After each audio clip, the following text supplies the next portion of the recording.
हैं।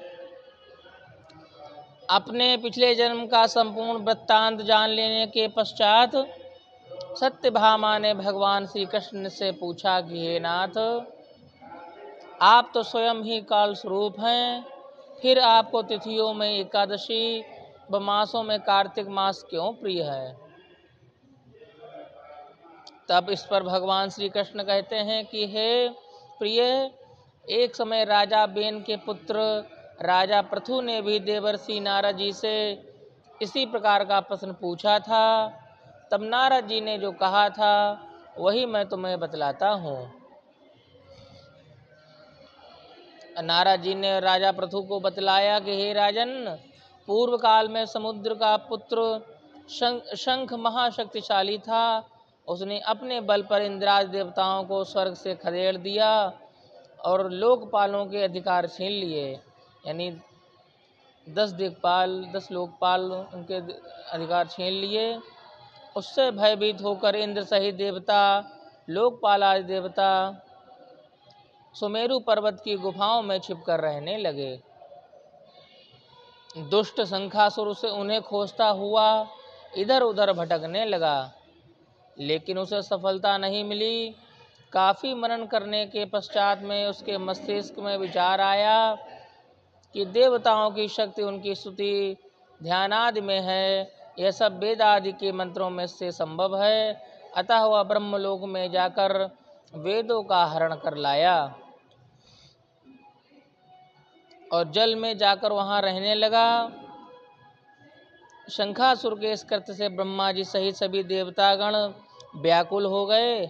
अंत में वे सभी भगवान विष्णु की शरण में गए।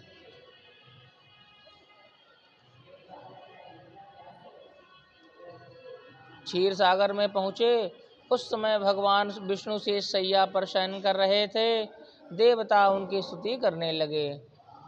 देवताओं के स्तुति गान से श्री विष्णु भगवान जागृत हो गए और देवताओं को अपने अपने सामने दयनीय अवस्था में देख करके पूछा कि तुम्हारी दशा किसने की है। तब देवताओं ने उन्हें प्रणाम करके कहा कि हे प्रभु, समुद्र के पुष्प शंखासुर के कारण ही हमारी यह दशा हुई है। वह दुष्ट हमें स्वर्ग से खदेड़ कर तथा वेदादि ग्रंथों को चुराकर जल में जाकर छिप गया है। वेदों के न रहने से हम देवताओं की शक्ति क्षीण हो रही है, क्योंकि यज्ञादि क्रियाएं नहीं हो पा रही हैं। हे दीन वत्सल प्रभु, हम आपकी शरण में हैं, अब आप ही हमारा कल्याण करें। देवताओं की विनय सुनकर भगवान विष्णु ने कहा कि हे देवताओं, मैं तुम्हारे मनोरथ अवश्य ही पूर्ण करूँगा। कार्तिक मास के शुक्ल पक्ष की एकादशी यानी हरि प्रबोधनी एकादशी के दिन मैं तुम्हारा यह कार्य अवश्य करूँगा। समुद्र पुत्र शंखासुर वेदों को लेकर के जल में छिप गया है, उसे मारकर उससे मैं वेद तुम्हें लाकर अवश्य प्राप्त करूँगा। लेकिन प्रतिवर्ष कार्तिक मास में वेदों का जल में ही वास रहेगा। श्री विष्णु ने आगे कहा कि जो लोग कार्तिक मास की इस एकादशी को मेरा भजन पूजन करेंगे वे पूज्य होंगे।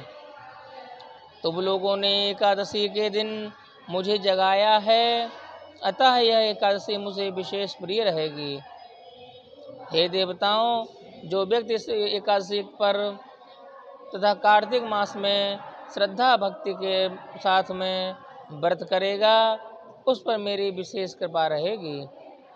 सूत जी ने कहा कि हे ऋषियों, जो व्यक्ति इस कथा को श्रद्धा भाव से पढ़ेगा अथवा सुनेगा अथवा मनन करेगा, उसे संसार के सारे सुख दीर्घ काल तक प्राप्त होते रहेंगे, इसमें तनिक भी संदेह नहीं है। इसी के साथ में चतुर्थ अध्याय की कथा जो है शंखासुर की यही संपन्न होती है।